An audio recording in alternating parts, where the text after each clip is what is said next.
बोललास तू? हा? काय हा? काय बोलला?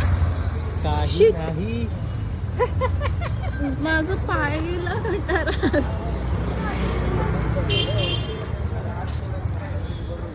गौरंग यार, तोच पाय मी गाडीवर ठेवणार आहे आता. चालत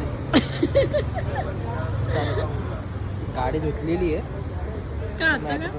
गाडी धुतलेली आहे. चल गटराच्या पाय मला गाडीवर नाही ठेवत. शानपणा. शहाणपणे काय करतोय तू? माझं सामान मी तुझ्या बॅगेत टाकतो. मला नाही जायचं उद्या ऑफिसला गौरंग. चल बरं आहे, उद्या शांतपणे झोपेन दिवस. डोक्यात त्रास. तू मला घ्यायला येतोय संध्याकाळी, कळलं? वाढव. हा हा काय बोलला हा ये. गौरव? मी खूप मारीन तुला. मी बोललो. येईल.